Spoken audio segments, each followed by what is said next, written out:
Hello viewers, Radhe Radhe. Dutun কিচেনের পক্ষ থেকে সবাইকে স্বাগত আজকের একটা দারুণ ব্লগে। আজকে বানাবো ঠান্ডা ঠান্ডা প্রাণ জুড়িয়ে যাবার মতো একটা রান্না। সেটা কি বলো তো? গোলাপ ভাপা দই। এটা খেলে না মন প্রাণ পেট সব ঠান্ডা হয়ে যাবে। চলো ঝটপট বানিয়ে নেবো। গোলাপ ভাপা দই বানাবো, সেই জন্য একটা বাটি নিয়েছি, তার উপর একটা ছাঁকনি দিয়ে দিয়েছি। আর আমি 400 গ্রাম মতো টক দই নিয়েছি, পুরোটা এর ওপর দিয়ে দেবো। দিয়ে 1 ঘন্টা ফ্রিজে রেখে দেবো। দিলে না দইয়ের ভেতর যে এক্সট্রা জল আছে সেটা সবটা বেরিয়ে যাবে। তারপরেই সেই দইটাতেই আমি গোলাপ ভাপা দইটা বানাবো।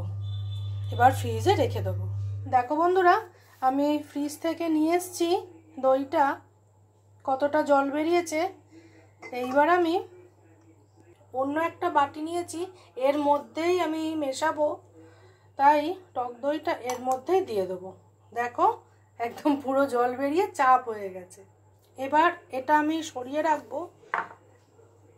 আমি একটা মিক্সির বাটি নিয়েছি, এর মধ্যে মাপ মতো চিনিটা আমি দিয়ে দেবো।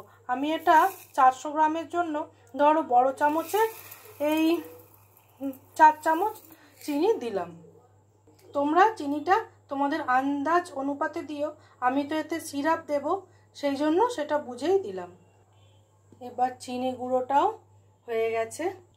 টক দইটা খুব ভালো করে একটুখানি ফেটিয়ে নেব। এর মধ্যে ফোঁটা 2 আমি গোলাপ জল দিলাম। খুব সুন্দর করে এবার সব একসাথে মিশিয়ে নেব। এই সময় গ্যাসে আমি একটা কড়াই বসিয়ে দিয়েছি, স্ট্যান্ডও দিয়ে দিয়েছি, জল দিয়ে দেবো।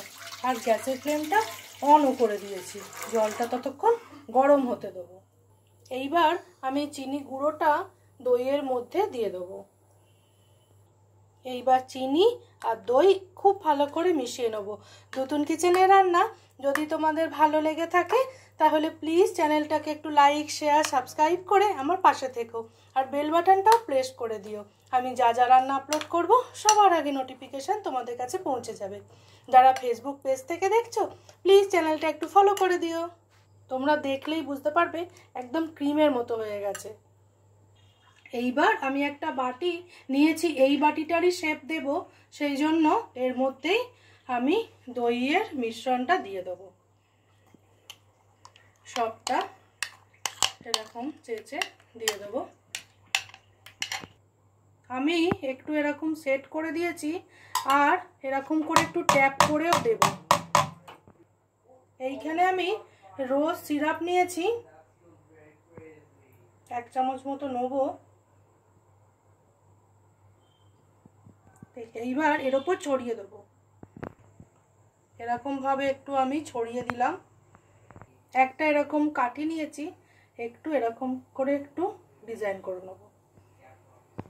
খুব সুন্দর করে একটা ডিজাইন দিয়ে নিলাম। জলটা ফুটছে, আমি বাটিটা বসিয়ে দেবো, আর উপর থেকেও একটা ঢাকা দিয়ে দেবো। তারপর মিনিট 5 পর তোমাদের সাথে দেখা হচ্ছে বাটিটাকে ঠান্ডা করে। দেখো বন্ধুরা, একদম ঠান্ডা করে নিয়েছিলাম। তারপর আমি ফ্রিজে ওই 1 ঘন্টা মতো রেখে দিয়েছি। এর উপরে একটা প্লেট দিয়ে এটা আমি ঢেলে ফেলবো। আমি নিচে একটা প্লেট দিয়েছি, দিয়ে ওপর থেকে একটু ট্যাপ করে দেব। দিয়ে এই দেখো কি সুন্দর হয়েছে বলো তো। দেখো বন্ধুরা, খুব সুন্দর করে গোলাপ ভাপা দই একদম রেডি করে নিয়েছি। তোমরা এবার ঠান্ডা ঠান্ডা খেও। আজকের ভিডিওটা এইখানেই শেষ করছি। তোমরা ভালো থেকো, সুস্থ থেকো, নতুন কিচেনের পাশে থেকো। আজকের মতো টাটা।